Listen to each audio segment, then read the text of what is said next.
आज Doubtnut app download करें। Doubtnut पर अपने सभी गणित, रसायन विज्ञान, भौतिक विज्ञान और जीव विज्ञान के डाउट्स का करो सफाया। बस प्रश्न की फोटो खींचो, एक ही प्रश्न को क्रॉप करो और तुरंत वीडियो सोल्यूशन पाओ। अभी डाउनलोड करें। एक ऐसा उदाहरण दे जहां पिंड का विस्थापन तथा पिंड पर आरोपित बल परस्पर लंबवत क्रियाशील हो। देखिए दोस्तों, यहाँ पर प्रश्न में क्या पूछ रहा है, हमको एक एग्जाम्पल देना है दोस्तों, ठीक है, जिसमें पिंड का जो विस्थापन होगा, है ना, और जो पिंड पर जो आरोपित बल है दोस्तों, एक दूसरे के लंबवत, मतलब दोनों के बीच जो कोण है दोस्तों, वो थीटा जो है 90 डिग्री होना चाहिए, ठीक है। तो ऐसा हमको उदाहरण देना है। तो पहले हम समझते हैं दोस्तों विस्थापन हम किसको बोलते हैं, ठीक है। तो पहले हम समझते हैं विस्थापन हम किसको बोलते हैं दोस्तों। तो विस्थापन का मतलब होता है दोस्तों किसी निश्चित दिशा में चली गई दूरी, ठीक है, किसी निश्चित दिशा में चली गई दूरी दोस्तों, ठीक है। देखिए इसको चित्र के माध्यम से समझते हैं। देखिए दोस्तों, मान लो कि एक वस्तु है दोस्तों, ये बिंदु ए है हमारा, ठीक है, ये बिंदु ए है। एक वस्तु जो है बिंदु ए से बिंदु बी तक चला, ठीक है दोस्तों। ये कितना किलोमीटर चला, मान लो 5 किलोमीटर चला। एक उदाहरण ले रहे हैं दोस्तों, ठीक है, उदाहरण समझिए। और बी से सी तक उसने कितना चला दोस्तों, फिर 5 किलोमीटर चला, ठीक है दोस्तों। तो यहाँ पर जैसे हम बोलते हैं दोस्तों, ठीक है, कि ए से बी तक एक वस्तु चला, ठीक है, फिर बी से सी तक चला, तो उसने कितना दूरी तय की दोस्तों, कुल दूरी, ठीक है, ए से बी, बी से सी, इस पथ में चल रहा है, तो कुल दूरी हमारा कितना हुआ दोस्तों, 10 किलोमीटर, दोनों को जोड़ दिए, ठीक है। अब यहाँ पर जैसे कुल विस्थापन जब बोलेगा दोस्तों, ठीक है, विस्थापन या फिर सिंपली विस्थापन है, तो यहाँ पर हमारा विस्थापन क्या हुआ दोस्तों, विस्थापन मतलब क्या हो गया दोस्तों, विस्थापन मतलब जो उसकी स्थिति पहले जिस जगह था अब वो दूसरे जगह आ गया, तो उन दोनों के बीच की दूरी देखिए दोस्तों, ये पहले वस्तु यहाँ पर था, अब कहाँ गया दोस्तों, ये सी में आ गया, तो ए से सी के बीच की दूरी क्या कहलाएगी दोस्तों, इसको हम लोग बोलेंगे विस्थापन, ठीक है।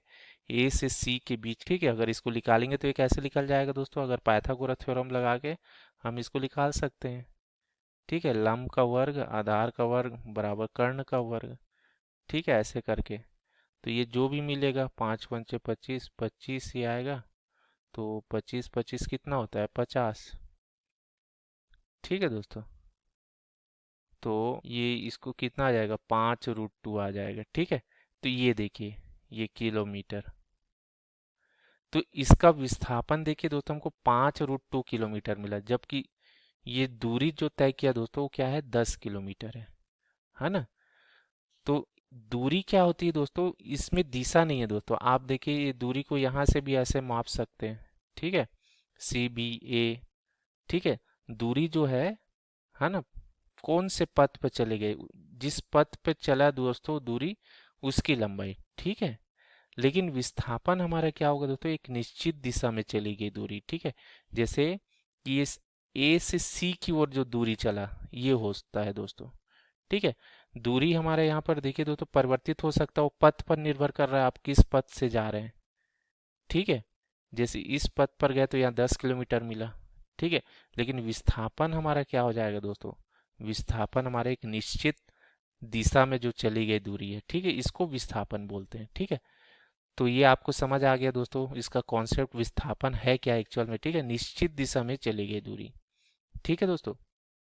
अब देखिए, अब इसके बाद हमको समझना है कि बल किसको बोलते हैं, ठीक है। चलिए बल को समझ लेते हैं, बल क्या होता है।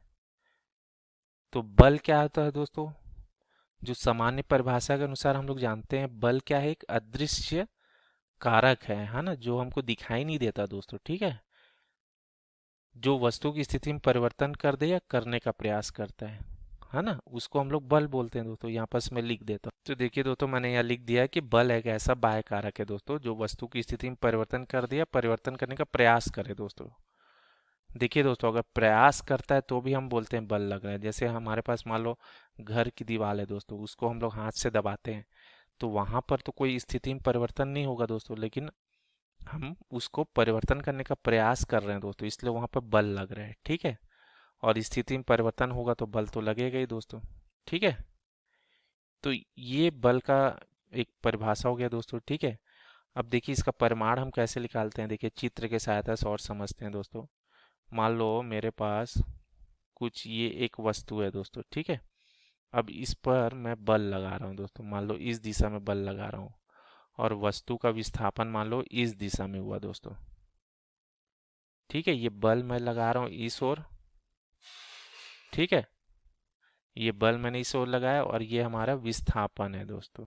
तो जो बल का जो परिमाण के लिए सूत्र मिलता है दोस्तों, ठीक है, तो बल बराबर क्या होता है, बल का परिमाण, है ना, बल का परिमाण गुणित बल की दिशा में विस्थापन। ठीक है दोस्तों, तो जैसे अगर मैं बल का परिमाण मान लो F ले लेता हूँ, और बल की दिशा में विस्थापन, यहाँ पर देखिए दोस्तों ये S जो है बल की दिशा में नहीं है, बल की दिशा ये है हमारी। ठीक है, तो इस दिशा में इसका विस्थापन निकालने के लिए क्या करते हैं दोस्तों, इसको ना दो घटक में तोड़ देते हैं। ठीक है, ये बल का एक घटक देखिए बल की दिशा में ऐसा मिल जाएगा, और एक घटक ऐसा, ये दो लंबवत घटक में हम तोड़ते हैं दोस्तों। ठीक है, तो ये जैसे मान लो हमारा थीटा बना है दोस्तों, बल और विस्थापन के बीच थीटा कोण बना, तो देखिए ये क्या मिल जाएगा दोस्तों हमको, ये वाला घटक एस कॉस थीटा मिल जाएगा, ये वाला एस साइन थीटा मिल जाएगा दोस्तों।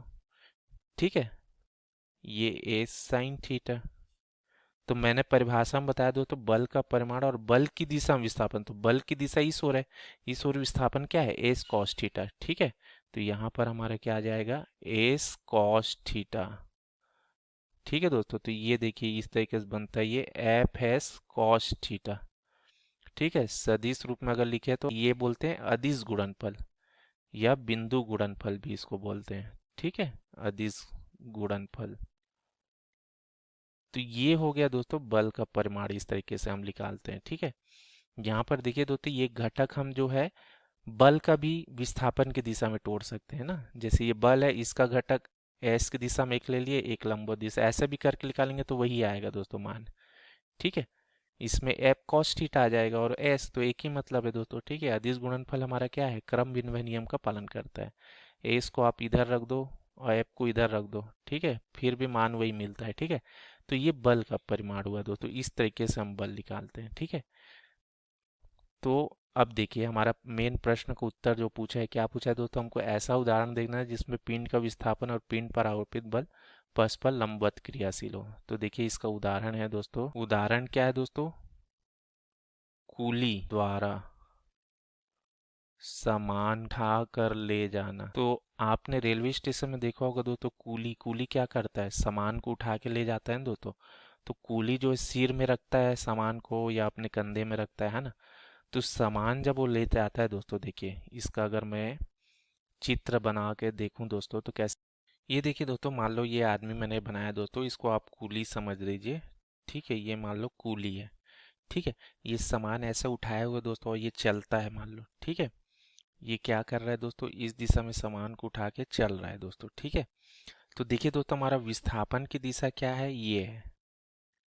ठीक है, ये सामान को ले जाके किसी एक जगह में रखेगा दोस्तों। ठीक है, तो ये हमारे विस्थापन की दिशा हो गई। ठीक है, और इस सामान में जो बल लगेगा दोस्तों, वो कैसे लग रहा है बल, इस सामान में अगर जो बल देखें दोस्तों, तो नीचे की ओर लगेगा दोस्तों ये सामान का बल, इस सामान का कुछ वजन होगा। ठीक है, मान लो ये W मान लेते हैं, W बराबर mg, ये नीचे की ओर लगेगा दोस्तों। ठीक है, तो यहाँ पर क्या हुआ दोस्तों, हमारा जो सामान जो बल लग रहा है ना, अगर हम लोग इसकी इस बल की बात कर रहे हैं दोस्तों, सामान में जो बल लग रहा है, सामान का यहाँ बल क्या लग रहा है, इसको धरती अपनी ओर खींच रही, तो इसके वजन के बराबर बल लगता है। और विस्थापन हमारा देखिए इस दिशा में, तो दोनों के बीच कोण कितना बन रहा है दोस्तों, 90 डिग्री का बन रहा है दोस्तों। तो यहाँ पर देखिए दोनों के बीच जो कोण बनेगा दोस्तों, क्या बनेगा, 90 डिग्री का बनेगा दोस्तों। ठीक है, तो देखिए दोस्तों पिंड पर जो आरोपित बल है दोस्तों, इसके वजन के बराबर है, है ना, और ये विस्थापन हुआ और ये 90 डिग्री का कोण बना, मतलब दोनों एक दूसरे के लंबवत है। तो ये हमारा एक उदाहरण हो गया दोस्तों, ठीक है, जो हमसे प्रश्न पूछा गया था। ठीक है, थैंक यू। कक्षा 6 से 12वीं से लेकर नीट, IIT, जेईई वो एडवांस के लेवल तक 1 करोड़ से ज्यादा छात्रों का भरोसा। आज ही डाउनलोड करें डाउटनेट ऐप या व्हाट्सएप करें अपने सारे डाउट्स 8400 400 400 पर।